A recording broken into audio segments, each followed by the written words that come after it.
All right, this is a process time capsule on the big picture work that we're doing. We're still in the thick of it, but coming out of the cave. So it does feel a little bit like we started outside a cave entrance and felt like there was something in the cave that was drawing us in.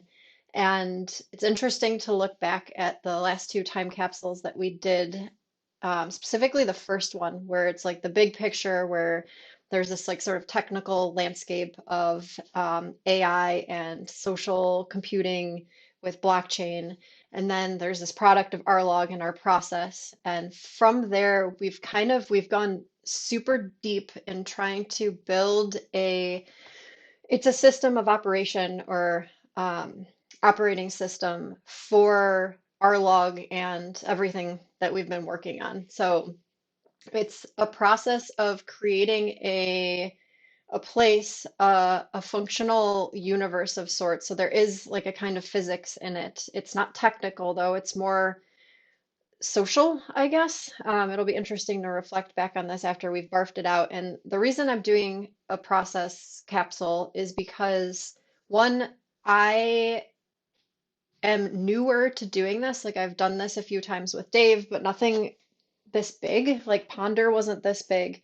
And I used to get super triggered doing this because it's a lot of imaginal work. Some of it bordering on imagination, imaginary, like it's not within reach. It's not something that you can implement right away. You're doing a couple skips of forward in time. So it's dreaming into existence this universe that behaves in such a way. And it's based on reality. It's based on the work that we've been doing, but it has a different tenor to it. It's the in a world, and then you open it up. So it feels kind of like a story, but it's rooted in reality. So I'm doing this more for my own edification than for anything else, which I think is a good rule of thumb for doing any kind of time capsule or save point artifact.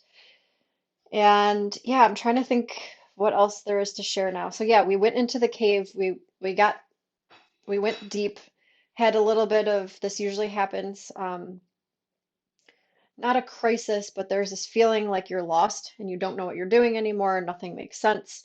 It feels a bit recursive, self-referential, like what are we doing? What are we doing? This isn't making sense. This isn't making sense. And at this point in my like vision of how this process works, I've got a fig jam with all kinds of notes and we're we're getting somewhere, but I can't see where we're going. And part of what Dave and I are finding is there's a looseness that can come from just being in this space and finding ways to get into working the problem, developing this universe as like we're emerging it, we're co-creating it.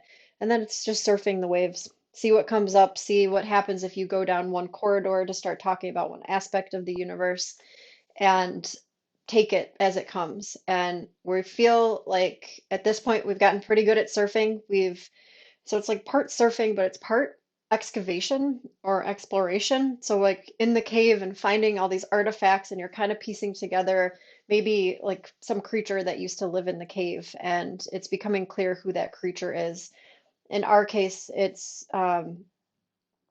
yeah, it's excavating this operating system that we've all held bits and pieces of and have been talking about for a long time, but dreaming it into existence as something that has its own life form. So at the end of this, I think what we'll find, what we'll do is we'll present, I guess, what our findings are from this journey that we've been on.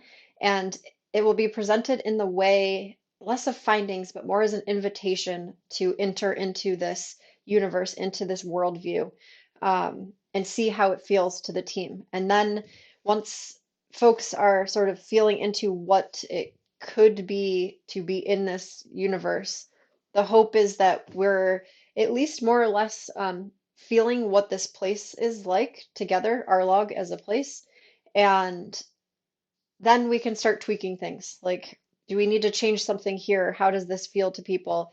But eventually getting to the point where we can inhabit the idea, it feels like we have a relationship to it and can think from that place, which is really exciting because it's coming at a time when we're all going to be together. So I think that it will be sort of like a level up experience when we're all together in the idea.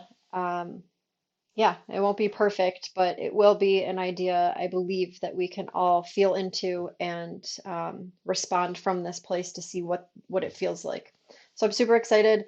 At this point, the boss, otherwise known as Dave, he's very much more well versed at doing this. I often ask him, like, what are we doing now? How is this working? And then he tells me what's going on based on his reflections on the moment. And then I get sort of grounded and then I can join him wherever we're at.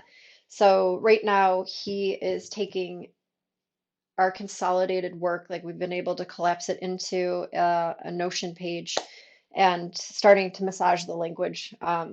And hopefully we'll have something to share very soon. I think before the trip, but we'll see.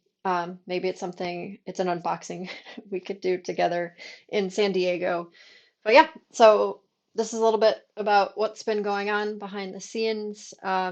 It's interesting at this point because it's close to having its own personality, this universe, this space, this place, um, where we don't want to share it now because we don't want people to get attached to like a work in process or work in progress.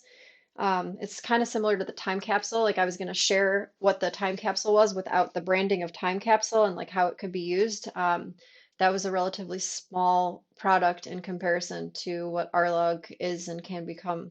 So yeah, I don't know. We're making the experience of OurLog something that folks want to see in the world, want to play with before we share it.